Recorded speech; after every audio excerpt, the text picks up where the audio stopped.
Welcome to the Red Dirt Agronomy Podcast. My name is Dave Deacon, and this is episode 112. And every time we start a new episode, I remind you to hit the subscribe button, of course, where you get your podcast. But this time, I also want to announce that we have a Facebook page. That's right, we swore we would not do it, but people were asking where they could get the talking head videos, and we thought this would be a easy enough place to house all of those so everybody could share them. So when you're on the algorithm, go ahead and hit the like button on the Red Dirt Agronomy Podcast Facebook page. And as always, if you hear something in this episode that you'd like to learn more about, you're able to find those resources on our website, reddirtagronomy.com. And while we're on that subject, I want to thank Bill Bremer, who sent a question this week. And Bill, your question is a really great one for Dr. Jason Warren. And since he's unable to make it on this recording, we will hold your question about improving the soil for next time that Jason is with us, which should be the next time that we record. If you have a question for the group, jump over to reddirtagronomy.com like we talked about and leave it there, or you can send an email directly, podcast@reddirtagronomy.com, and we will discuss your question on the next podcast. This episode was recorded on August 19th, 2022 at the Cimarron Research Station near Perkins. That's right, it was recorded live before I would say studio audience, but everybody had already left by then. This was the last stop for the sorghum field tours, where Dr. Brian Arnell and Dr. Josh Lofton were traveling the state, talking with producers and giving updates on the sorghum crop. Since the Payne County Extension Director Nathan Anderson was there too, we asked him to join us, and then he started to walk really quickly to his pickup, but Josh told him that we were afraid our ratings would drop since Jason was not going to be on the show this week, and then Nathan relented and he put on a headset. Thanks for taking one for the team, Nathan. So let's kick things off with a sorghum update, again recorded live from the Cimarron Research Station near Perkins, Oklahoma. So please pardon the traffic sounds behind us. And of course, you are listening to the Red Dirt Agronomy Podcast. I guess let's start off with Josh. You've been going across the state. I do the intros all the time. You're the sorghum tour king, yeah. So just live up to your sorghum tour. So Josh, you've been across the state talking sorghum with producers. Today we're actually doing a podcast at the Cimarron Valley Research Station at Perkins before a live studio audience. Yeah. There goes the criminal bust. Yeah. How about that? The Department of Corrections. Number one fans of the podcast. Thanks for showing up, guys. Yep. Be sure and sign in so you get the. But you've been homestead. You've been all across the state talking about sorghum. What are producers asking, and how does the sorghum look where you've been? Basically, does it look as bad as my place does? Right. I think that's the general consensus. Yeah, actually, and surprisingly, Dave, we had these, and I was questioning on whether to have them because, in a lot of our locations, some of the sorghum just doesn't look great. Right. We saw that this morning. We're barely at homestead. It's rough country out there. They haven't had a whole lot of rain. Some of the sorghum hybrids are barely headed out, but yet there's still a lot of questions to be had, and some of those are some post-mortem on the crop on like what we did. Do we think that it actually worked? We won't be able to get yield to tell us if it did work, but we can kind of start drawing conclusions, and then a lot of questions on. We talked a lot about the agronomics, the fertility basics, and the economics of rolling up the crop for hay. What are the considerations that you have to do? And maybe in some instances, Brian, we talked about how it's just, even though it might be a loss this year, it might be a gain in the long run just to leave it be. Yeah, I did that blog post about nutrients in the crop. It had been brought up several times that if you look at just the cost of the hay itself. So Nathan had done it, and Trent Milik out at Northwest area agronomist has looked at it, and cost of making a bale is $30, just mechanically, the wrap, that kind of stuff, diesel. But if we look at the nutrients, so if you bale up sorghum or corn hay right now off of a felled crop, in a ton of that crop, you're going to have about $20 worth of nitrogen, $10 worth of phosphorus, and $20 of potassium. So breaking it down to 1,000-pound bale, let's just easy number, 1,000-pound bale, you got $30 to make it, and you have 25 sitting in nutrients just in that bale right there. So you have to have that consideration of just, okay, what are you taking out and what are you going to get for it? Am I feeding it to my own cattle? Am I, do I have that value? If I'm going to sell it, I got to make sure I make back what I can replace, because taking a hay crop is different than a grain crop. So when we do our fertility recs for sorghum, we're looking at removing the nutrients from a bushel of sorghum and returning the residue back to the ground, where it's going to cycle the calcium, it's going to cycle the potassium. And so when you now bale it off, now you're removing a lot more than just a grain crop that you planned for. So you need to take that in considerations. And also, if you're a no-till farmer, what's the value of some extra residue on the surface this year going in? And we'll bring in Nathan here in a little bit.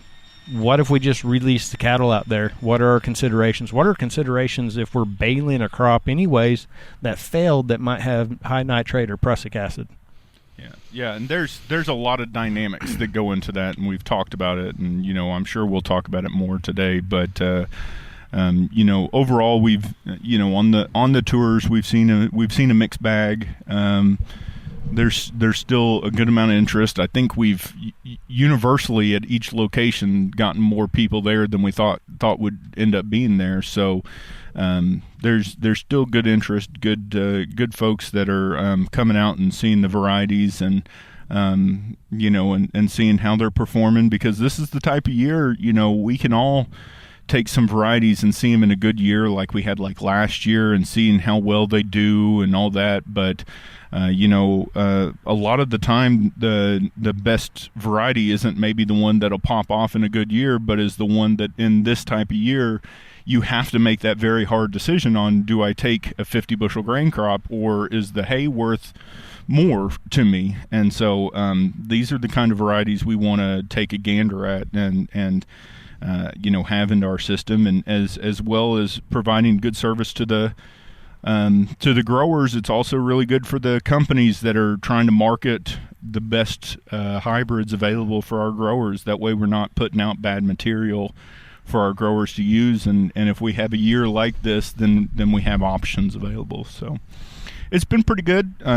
It's a very telling year this year on what things look like and how things are going to perform. So it's one of those years that you don't want to stand next to a trial. You aren't going to highlight this document and how well each variety does, but those are the years that maybe provide more very good information to growers and companies than the years that we can, we all like to see those 120 bushel years, but some years, especially in Oklahoma, that just doesn't exist. So are you seeing any type of pressures along with the different sorghum trials across the state? Yeah, I mean, we're picking up some things. This is, I think we've discussed all year, this is a year of weird things happening.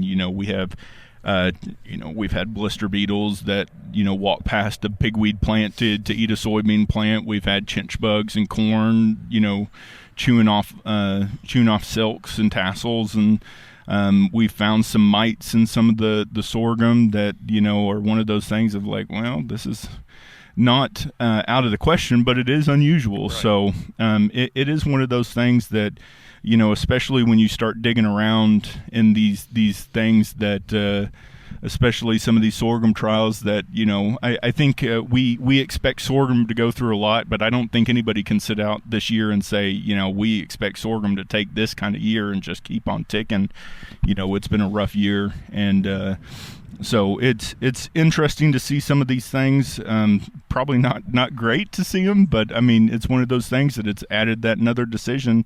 Those mites are eating something, and so if potentially that door is starting to shut on how good a quality your hay is, and that's another decision you have to make is the quality going to be just so bad I'm going to have to supplement so much that that $55 bale might not be $55. It might be closer to $60, $75 if you have to supplement because it's just not good protein or anything like that. So it's a lot bigger of a decision process, and that's why I think we're still seeing growers trying to make decisions on their sorghum crop. We haven't seen all the sorghum be rolled up that I think could potentially be, because there's still a lot of decision making still going on it. Yeah, and I'll just add one thing on the decision is that Trent was saying for economics, if you want to just pay for the combine right now, it's about a 7 or 8 bushel. You need 7 or 8 bushel just to pay the combine to go through the field. And so, if you're in that close to that paying for the combine, you got to ask yourself, where are you at? Mm-hmm. And where we're at, one more time, we're at Perkins at the Cimarron Valley Research Station, and you've had a field tour here today in Payne County, Mm-hmm. and Nathan Anderson is the county extension director. And Nathan, how has sorghum performed across Payne County? Well, I think what we've seen today is pretty much relevant all the way across the county. The majority of our tilled ground is in the northern part of the county and over towards the eastern side of the county. So I think the varieties have looked very similar. Had its real struggles early on trying to get good stands. There were fertility questions that I've passed on to Dr. Onraw, and it's the same struggle that we're seeing here at the field day today. Are you hearing from producers that question that the guys have been asking about? Do I harvest it? Do I bale it? Do I graze it? I think they're still just twiddling their thumbs, trying to figure out when is the time to make that desperate decision. And a lot of our producers are crops and livestock, so they see the value of hay now, and they wonder, well, this isn't going to pay. This grain crop isn't going to pay. What's my other options to get value out of it? So, and there's a lot of concerns related to that. So if we start talking about the hay and something we can just jump right in at, and so Nathan is a lot of my go-to on the pasture. If we start looking at the hay crops, some concerns that we have to be paying attention to, hearing it all over, is nitrate and prussic acid when we start looking at baling up a sorghum crop, a corn crop, or even some of these pastures that are heavy Johnson grass. And so you can go in the county office, you can do the nitrate test, which is the diphenyl drop test, which is basically a yes or no. Yes. If it doesn't turn black, doesn't have nitrate. If it does, it has some level. But we've been talking around. So up in K County, they were saying, they only have a few thousand ppm when it shows up, which is not bad. But you've seen some really high values down here in Payne County. We've heard of some high in Garfield County. I have, and Brian, it's very, very strange. I ask the producers when they come in and I do a drip test, was this field fertilized? How was it managed? Go through, try to figure out. Of course, they always ask you, do you think that's safe? Do you think it's safe? Yeah. Well, we're fixing to find out. Yeah. So, and I always tell them, to be very diligent, just like in soil testing, go out there and get good representation from across the field. Cut me a stalk as high as the swather would cut it, and cut me at least a dozen, one from 12 different spots in the field, because there's variation in soil types and fertilities, and if you take it all at the gate and they got a double pass on the fertilizer wagon there, we're not getting real. So I try to, that way if I do test, it does show me color, then I've got enough that I can cut it up, and we can send it into the lab. Very, very cheap test, $6 to get it tested and get an actual number. Yes, and what I was telling about the oddity of it, I'd have fertilized fields that would be below 3,000, which all of those are safe, and then I'd have an unfertilized field of sorghum Sudan that was very thin stand, covered up with weeds, and I tested that, and that was 24,000. 10,000's lethal. Yeah. So it's very odd, and I think it goes back to something that you said during the field day.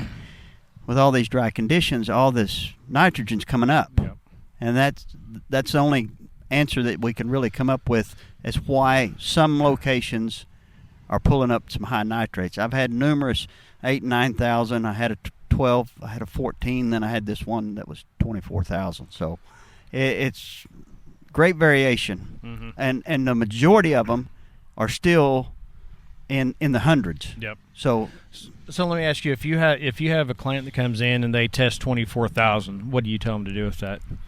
Well, hopefully they haven't cut it, and we don't have any options. We've got to wait on the rain and let it grow out of it. That's stored in the stalk, in the stem of that plant. We have, and they get aggravated at me because they're trying to get in there and cut it as soon as possible. So we've just got to wait on a rain. Hopefully it's a good rain. Mm-hmm. We get some growth. I have guys turn around and bring me a sample 2 days after a rain. Well, there's a surge in that number for the first 2 or 3 days after that rain. We've got to wait 7 to 14 days before we get that number down to a safe proximity, at least where we're not being a threat to anything. And we got to know what we're feeding it to. Mm-hmm. If it's non-reproductive cattle, 5,000-6,000, we can manage that. That's not a problem. But you feed that to bred cows, and you're going to you could be losing a calf crop or some cows that gets high enough. What about I've heard that a lot of if you're high nitrates and you just let it rain and let it dilute itself, basically is what it's doing. Yes. But we're at the point to where a lot of the sorghum ain't going to grow much anymore.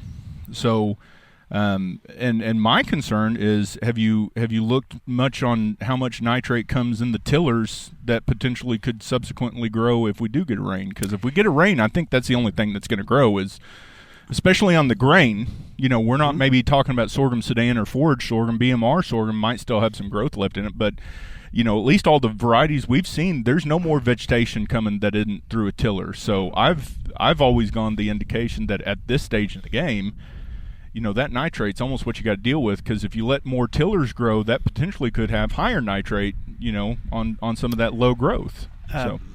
That is all very true. Very, very, very true. But the nitrate is typically in the stalk, and so I test everything. I test the whole plant when they bring it in, but we always start with the stalk, especially in the nodes, see if we get in color. Then we go to various other places to see. Now, what worries me more is prussic acid in the tillers. Yeah, and then that is just as deadly. Well, and then what if you're sitting at 12,000 nitrate plus, then you get prussic acid? If they're going to cut it for hay, we don't have to worry about nitrate near as much. I mean, prussic acid near as much, because it's going to cure out. But if you think you're going to open the gate and try to get some return value, and hopefully, we're not mining those nutrients off that you've already paid for, we're returning it back, then yes, we definitely have to worry about prussic acid issues. Can you take just a couple minutes and remind what curing a hay is? Because we've had some conversation that that art of curing might have been lost in places. People are putting up hay that may not have been properly cured. We did hear tell of some 1,600 pound 5x5 sorghum bales the other day. So my question is, that may not be cured. I would guess they're not cured. I encourage a lot, especially the commercial guys that come in here and custom harvesting of these hay bales. We have a lot of producers that utilize them, but many still have their own equipment. I really encourage them to use a moisture meter. That way they've got a really good idea. It's not, it's like you looking at that field right there and then tell me what % protein is that plant right there. Well, you can make assumptions, but you're probably not going to be very accurate. Yeah. So if we go with some technology, those moisture meters, that's not a high price thing, and it can really make a difference. You talk about curing out based on prussic acid. Yes, we've got to do that to get it out. But I encourage it on other years, on normal, if anything is normal anymore. We get buildup of mold, and that causes issues too. So it's pure waste. What's a good moisture on a sorghum hay or something like a sorghum forage? Well, we try to get down there 10, 11, 12%. That's where we want that before we start rolling this stuff up. That's our goal. Yep. That's our goal. Is that universal across corn as well?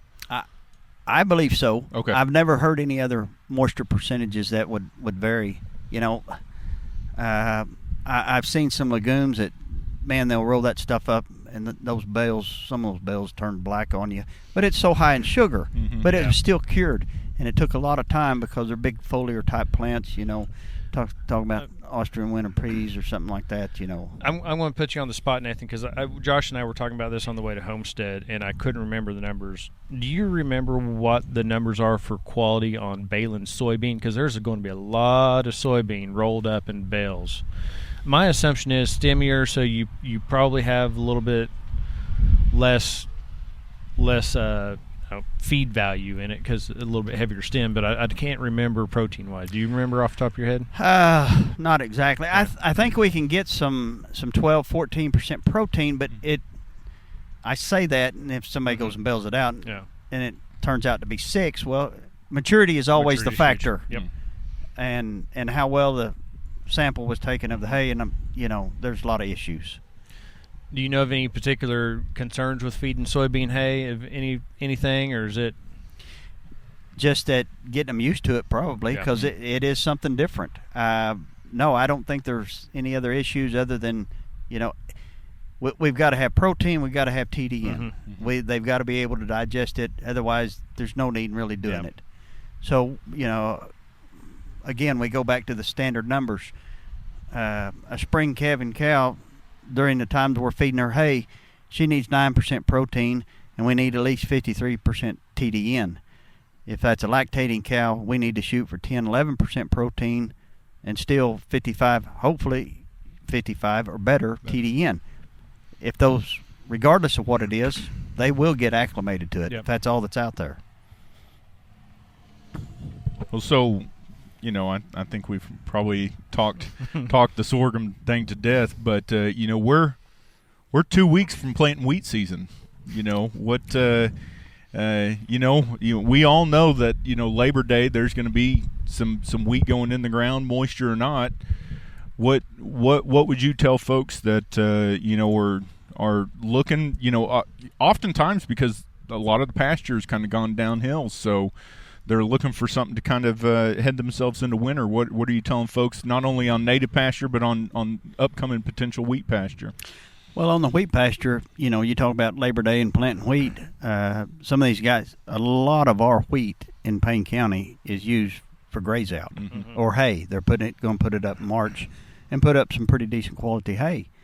A lot of them guys used to start planting middle of August. Yeah. Well, that's what I was thinking. There's no way. There's, there's a way. Well, you can put seed in the ground. You've seen the recent forecast. Yeah. We were in the 1 to 2 inch range. Boy, I'm sure that give people they're excited. Beaming. They went to greasing the planters, I'm sure. But now it's wheeled down to about 3/10. So I imagine they've still just left it in the barn. But if we put that wheat seed out there and it gets 3/10, what's going to happen? You guys know what's going to happen. It's going to germ and die because we're probably going to get another one of these heat waves. High possibility of another heat wave after this. Again, we go back to playing averages though.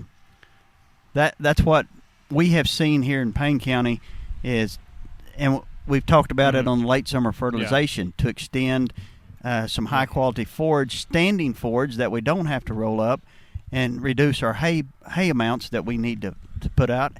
Plus, it also ramps up our protein in it, and it reduces our supplementation.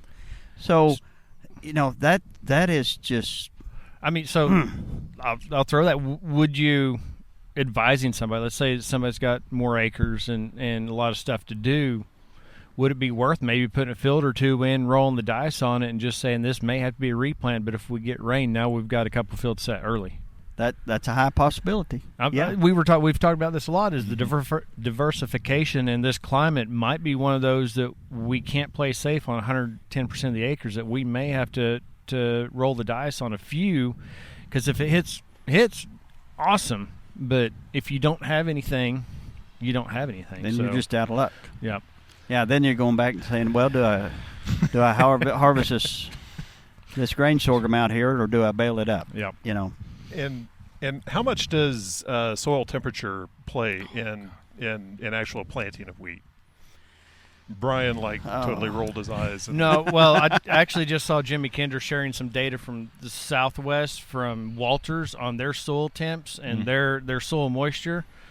They're still holding 15 degrees higher than the average is right now, so their soil temps are still 97. Well, that's why, yeah. I don't know. It might just be bacon rather than growing right now. Yeah. We were talking earlier about trying to get a soil test out here. Man, trying to get a soil probe in the ground anymore is just a pretty tough deal. Mm-hmm. So and that's not our thing. We'd have to bring Silva on, but there's a lot of coleoptile length, hot germ, dealing with those things you have to be careful of. But hot soils, you get this tender plant germinating, and all of a sudden your soil temps are 100 degrees. There's nothing good about that. Well, and then the heat right above the soil too. That's right. Because as it emerges, it's getting zapped with all that extra temperature too. Yeah, and I mean, just look at how cool we've been the last couple of days, per se. Cool, been in the 80s and stuff like that. Our soil temperature around the state is 80s at the low, 98 at the high, 100 at the high. Wow. This weekend's going to be 96 degrees, so that soil temperature with no moisture is just going to start heating back up again. Yeah, and bare soil for all this work ground, it's going to be hotter than anything else. It's going to catch that. I mean, we've been standing in work ground all day long, and I promise you, standing over in grass is a lot better. That work ground is hot right now. Well, you're saying about soil temperature right here, right now, 4 inches is 94. Yeah. Wow. 4 inches is 94. That's good stuff. Yeah, so that is a thing that this is still, heat wave, or even though it's not 105 anymore, we're still, I don't know if you would say above average, but we're still warmer than we probably should be to go start throwing wheat in the ground, especially with these. And it's this sporadic rainfall events that can dump a half inch, and then basically at that point in time your wheat's dead before it even knows it. Right, exactly. You asked me what I would recommend to people, and that's just a tough question to do, and it's just that's agriculture. Yeah, it is a roll of the dice. This is you try to give them every option of, we can do half, leave the other half, just in case this doesn't work. Try to lay out every scenario possible. We were talking about grain sorghums and baling that, but it made me think of something else. One thing that we probably need to warn producers about, we need to look at are there any herbicides that are applied to these crops that are affecting the forage quality? So, do you guys know of any? So, on the sorghum and corn, there's a little less concern. Yeah. Some of the big concerns are soybean. When you get to the list of soybean herbicides of what can or cannot be grazed, and I've got that on that blog post. I hyperlinked to Missouri. University of Missouri had a lot of that. They do a lot of that. There was a lot of soybean herbicides that were a 90, 120 day or no graze at all. A lot of them didn't even have a timetable. Yeah, just said no. Just no. And some of those are not herbicides we use commonly in the state, but some of them are. So I mean, with so many of the soybean herbicides now, they're not a single active. We got so many blends. That's what we got to be careful of, because there's so many names for multiple blends. And so that's one of my concerns with some of the soybean hays. You better know what you got on it and look at some of this work that's been done and see if you can feed it. When it comes to pasture preparation for the winter, what does it look like for the Payne County producer? What options do we have? Because I'm just across the line in Noble County, Chad Webb's county. Right. I'm kind of wondering what we're going to do for our 15, 20 head that we're about to put out. Are you saying that you're asking advice for Nathan for Chad's Well, county? yeah, I cover him a lot. Well, I'm just saying that because Chad's not here. Yeah, we make him the target. Right. Dave, there's hard decisions going to be made. One thing that I see a lot, and you drive around these county roads and you look at these fields, There are a lot of producers that are way overstocked. So this is going to force them to get back down to a manageable number. And with the prices, you've heard these two talk about the prices of fertilizer and supplementation. It's out of this world, and grain sorghum short and corn short. What's price is going to be this fall? It's a scary deal. We have got to learn to get more out of the ground and manage that. And a lot of things that we've done this year is showing them, even though there was $1,100 fertilizer, we could still make it pay because of the return we were getting from it. And we've got to do more of that rather than just let's roll up hay and dump out cubes all winter long. And we've tried to look at other varieties of extending the grazing system, having a year-round grazing system, quit relying on rolled up hay. Like they've always said, the round baler was the best and worst invention ever made. But we've got to get more out of the ground, and we've got to manage that land right. We've got to have right stocking rates so we can weather the storm right now. I can take you to some places, and you'll go, wow, this looks great. Yeah. And then I can take you to others that look like that plowed ground right over there. Yeah. So we've got to manage it right, or those tough decisions are going to have to be made, and there are a lot of them going to town. They really are. I will say, Nathan, at least driving around across the state, that I've been pleasantly surprised in that it looks like some did. There's not as much ground that's as wore out as it did in 11 and 12. I feel like at this point in some of those years, we were a lot worse shape on more acres. So there is some, but there are some stuff that's overstocked without question. Yes, but that was also a 2.5 year drought. It was a 2.5 year drought. You're right. And we're in year one. Year one. So we've got to keep watching that. And with the elevated prices back in 11, 12, and 13, fertilizer wasn't $1,100 a ton like it was this spring, and supplementation wouldn't cost you $480, $500 a ton to do that.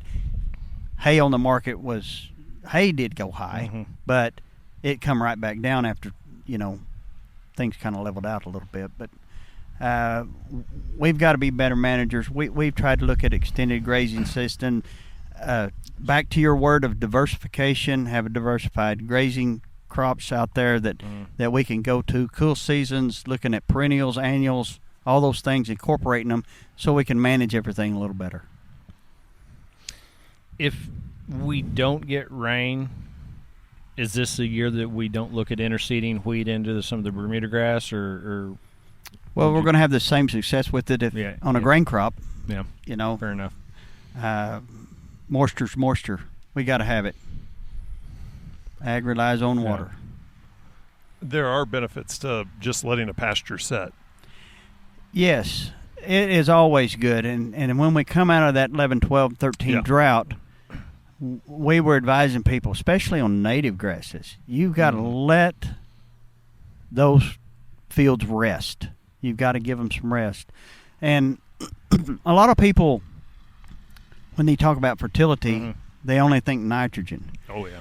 And maybe I'm wrong, but I've been telling a lot of my producers, these stressful situations, whether it's heat or drought or a combination of both, what if we have a severe cold spell like the Armageddon of a year ago February?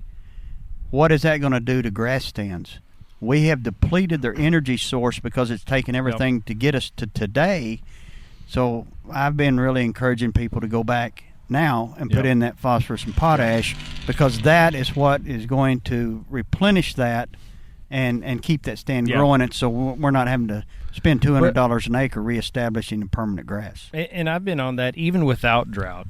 I've been on that a little bit of a bandwagon on our natives that have been maybe mismanaged because we're not letting them rest as well on some of our natives as maybe we should, and just the whole thought of it's native so it doesn't need fertility. There's this whole scientific concept called mass balance. If I'm pulling beef off, then I'm pulling nutrients out. And so if I continue to pull things off, if I'm selling beef off of a native or if I'm haying it, I'm pulling nutrients. And so that whole native pasture no fertility thing for me has always been a net negative, because we're pulling P and K, which is extremely important for stand survivability, for the ability to make it through winter and then come out in the spring. But it's been interesting. So I work with the oysters out west of town. I've got some Bermuda grass research on them. Those guys manage well. They try to do their best for fertility with baling, and they came to me after their first baling this year and were heavily disappointed because others that may not manage as well as they do, or put the inputs or the time spent, were cutting more. And I had to let them know it's probably because they managed to the fullest on the previous year, because they went ahead, they cut the right height, but they had that third cutting, and the third, or I guess it would be a second cutting. The late cutting last season probably hurt them coming into this spring as far as some regrowth, and it was coming up. And I've seen a lot of that where the stuff that was pushed a little harder last year kind of took it on the chin a little bit on the first cutting this year. And so even when you're managing it right, when you have a long-term drought like this, it's hard on the system. Yeah, and they're excellent producers, and I'm sure they follow soil recommendations and replenish the P and K. And, I mean, it's still, like you said, Dave, go back. There needs to be a rest period in there. And so I very much agree with all that. And, you know, there's a lot of research through OSU that says, yeah, it's not economically feasible to do native grasses. But one thing I do, I have a lot of native hay meadows that come to me, and they said it's just not performing. So we do a soil test, and I do recommend fertilizer, and it's not near as demanding as some of the improved forages, but it still needs a boost, especially after a drought or hard winter or something like that. That is I'll tell you, biggest problem I see in native grasses: people's taking that cutting way too late. They're waiting till now and waiting till Labor Day. We're supposed to take that to middle of July and get off of it so that stuff can replenish. If you do that Labor Day cutting every year, that stand is going to thin so much you're going to eventually lose that stand. Then you hit adverse conditions like this or a winter, and it's gone because you removed all the seed. You're not replenishing anything. And now you're back to about $200, $250 an acre to reestablish, if you calculated all the expense of reestablishing permanent grass back in. So, Josh, with that, and I understand this is more of a Alex Rocatelli question, but you office just down the hall from him, so I'm going to ask you. He's closer. Well, I guess you're right. I guess I could ask Brian, but Josh hasn't said anything. He needs to speak. So, what would be some options for pastures from a not a crops side of it, but some way to plant a seed, get something in a year like this that would help cattle make it through the winter. In a year like this? In a year like this. I'm glad he asked you and not me. I'm trying to summarize the question. That way I can turn here and say, so Nathan, what is something that you could put seed-wise in a well, and I mean, that's hard, and that was going to be my next question to Nathan is that when we look in the future, let's just say that things get better, but what if they don't get better till spring? What are we doing to extend some of these things that might be worn out, for right now? Is we always talk cover crops. And people, don't go onto Twitter and say the word cover crop right now. That it would be You are setting yourself up for a long scrolling period. But I mean, there's cover crops have always been an option, but it's been one of those things that they come with a risk. Well, this year we realized that risk on some of the folks that did cover crops is they potentially provide some good winter cover. They did that, and they potentially provided some good potential forage over the winter and the early spring, and they did that. But they already started draining the moisture, and we've had plots that basically had cover going into it that the corn's still about a foot and a half tall. Just because it's just never going to get any further. So the cover crops are an option, but it's once again, you're typically a lot higher dollar than wheat is, or just putting out a single grass, and And I'm not sure I'm at the point to spending a lot of money on something like a cover crop when we don't know what's going to happen 2 months down the line. If we had even if we had a dry top and we had some good profile moisture, and it was like all we had to do was connect it. But Brian, that's kind of like what we saw at Homestead this morning, is we had a dry top and a moist layer, but guaranteeing underneath that small moisture layer, which is probably a 3-inch storm that they got a couple of weeks ago. 3.9 inches in a small area. And so you can see that 6 inches down, but guaranteed to a certain point, maybe 2 foot down, it's probably dry again. Yeah. And so that's a lot different of a scenario than what I would consider a true flash drought, to where we still got potentially good deep soil moisture, but we're dry on top. Right now we're dry probably to quite a bit depth. Yeah. And so I don't know how much extra money I'd be spending until I'm sure that there's some things turning around. Because even the cover crops, we planted some cover crops, and thanks, Dave, for that. We're going to have a soil health field day, September 1st at the Agronomy Research Station in Stillwater, Oklahoma.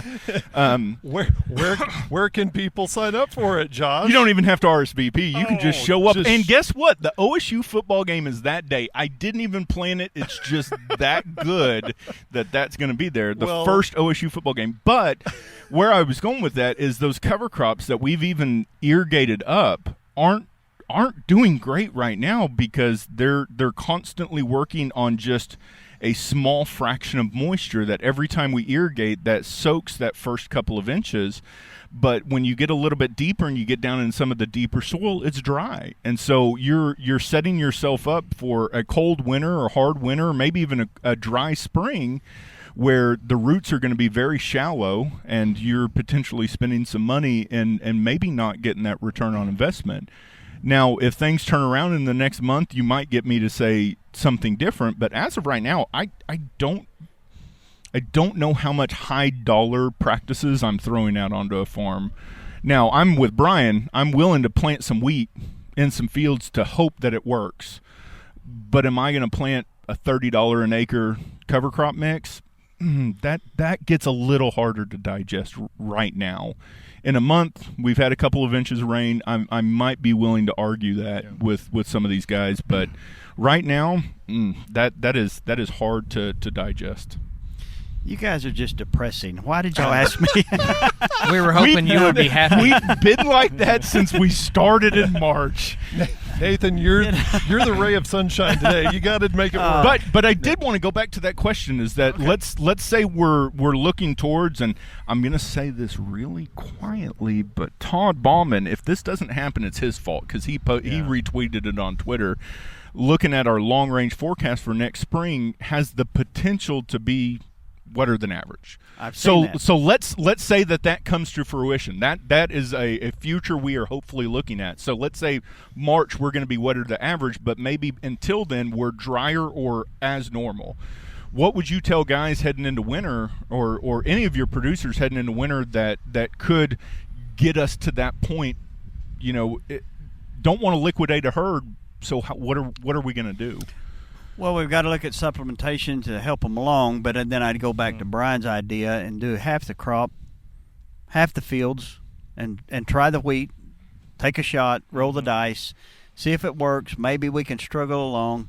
We're going to have to find some kind of hay, some kind of roughage, and use supplementation to keep that genetic herd base that we want to keep, especially those core cows.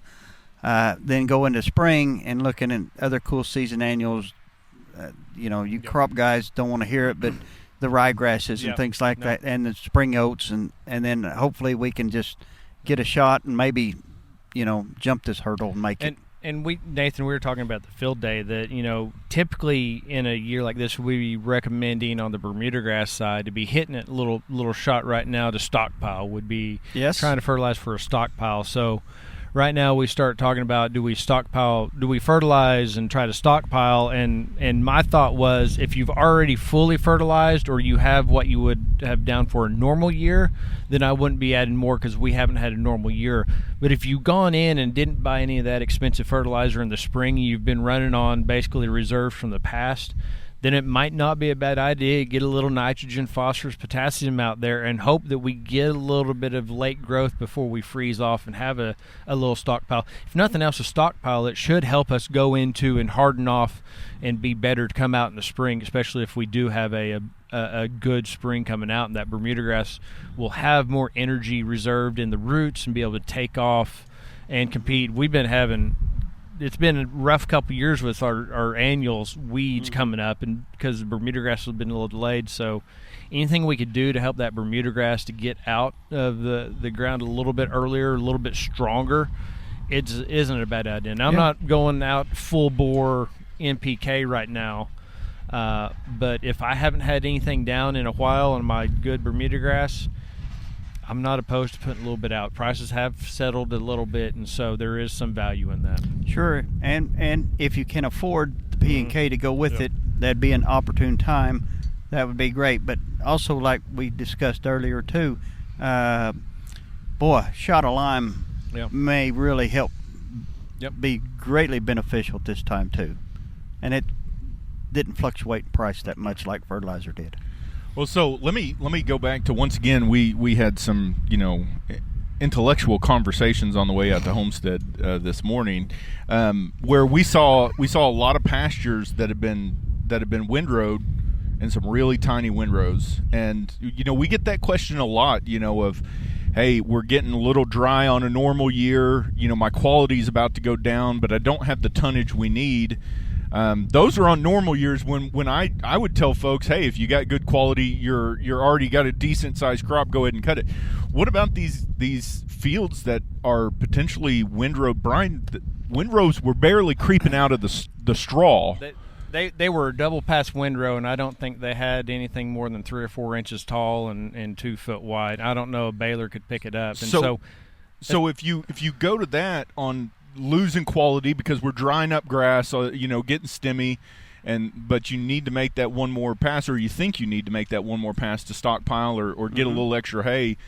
Do you wait, or do you go with a small bale or those small windrows to just try to get something that's decent quality, or do you try to wait for maybe another rain to flush it up again and maybe get one last shot of growth on it? And I know that takes some crystal ball looking, it does. But it does. Another rolling of the dice. But if you're thinking about doing the late summer fertilization, that needs to be done, early September. Yeah. So we're supposed to be down to 3 to 4 inches before that application's made. And when you're waiting on one rain, you're usually waiting on 2. So rather than spend the money, I think I would have grazed it off rather than go to expense of rolling it up and moving it twice. And that's a lot of money. People don't realize. We're trying to look at utilize them as standing crops rather than putting that many more dollars into a bale of hay. But we still got to get it down to 3 or 4 inches. We typically go with 50 units in, and then have that done. If you look at our historical weather pattern, first 10 days of September, we usually have nice rain. That's what we have been measuring it off. Again, is anything normal or average?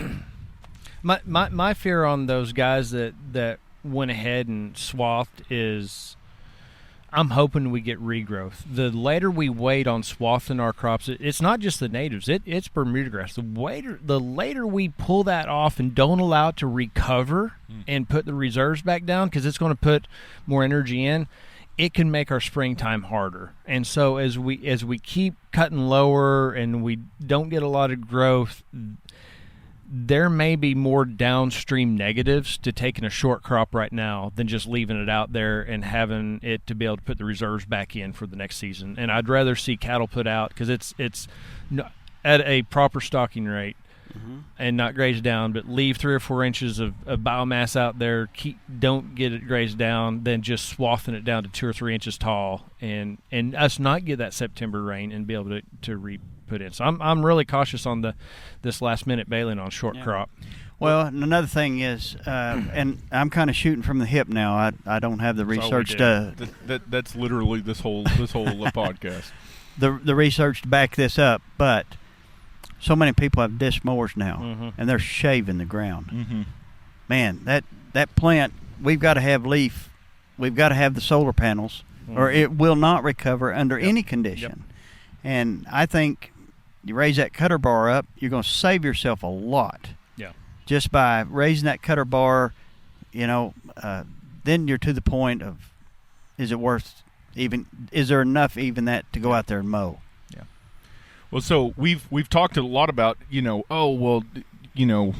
stuff and do you cut this, and what are you hearing around for? Is there enough hay? You said, hey, if you don't have enough, there's supplementation.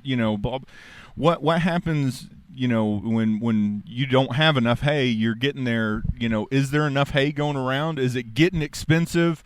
Where are we sitting at on the hay market right now? Right now, I'm seeing hay anywhere from I've seen it advertised from 80 up to 140 a bale. And if you're in the market and you've got to have some, I understand it. It's desperate times, but I would have that stuff tested. Yeah. Because there's a lot of ditches being bailed up right now, and who knows what else.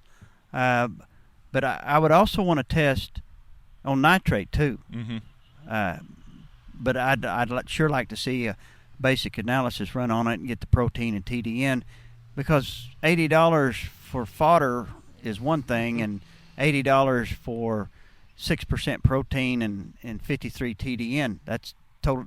That might not be a bad deal, but I mean they're going to have some kind of roughage to make it through.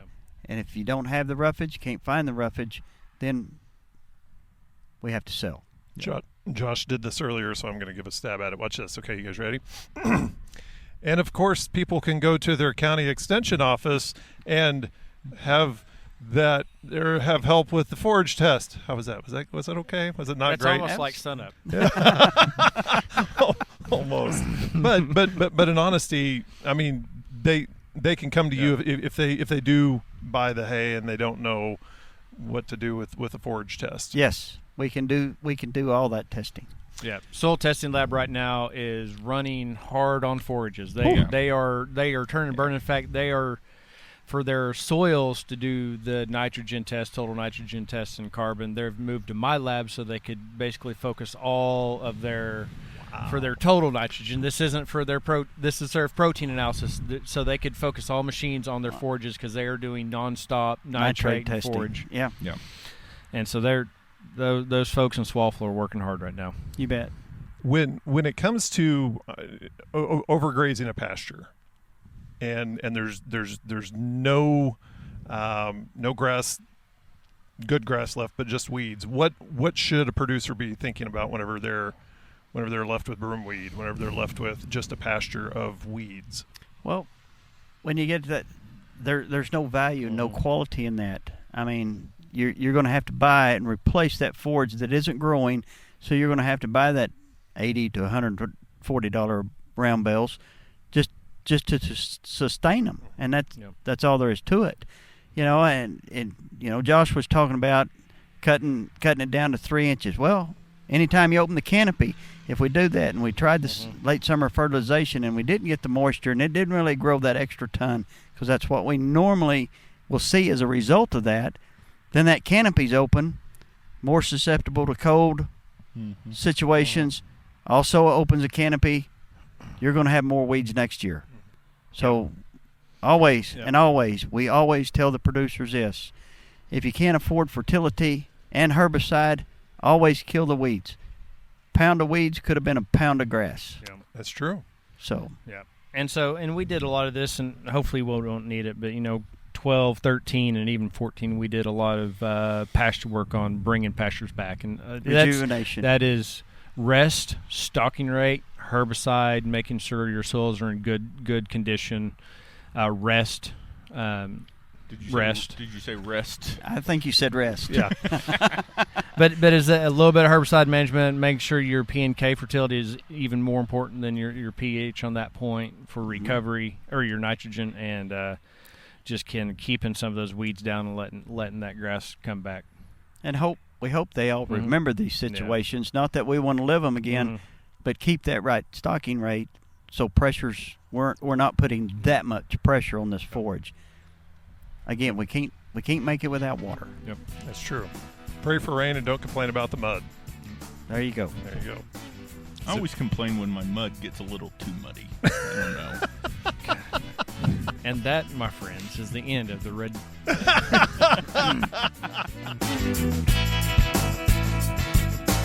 You know, that really is a good way to kind of wrap things up with that. So, I guess I'll do the official close now by saying thank you for listening in on this conversation of the Red Dirt Agronomy Podcast. And if you'd like to join us for the next conversation, send us an email to podcast@reddirtagronomy.com or send us a tweet. Our handle is RedDirtAg. We would like to thank Oklahoma State University Extension Director for Payne County, Mr. Nathan Anderson, for joining us on the podcast today. And to find out more about him or any of our guests, along with any of the resources that they talked about today or any other previous episode, visit reddirtagronomy.com. There you will find show notes, and again, you can listen to past episodes too. So for Dr. Josh Lofton, Dr. Jason Warren, and Dr. Brian Arnell, I am Dave Deacon, and we would like to thank you for listening. The proceeding is a copyrighted recording of Ag Now Media, LLC. And yes, all rights are reserved.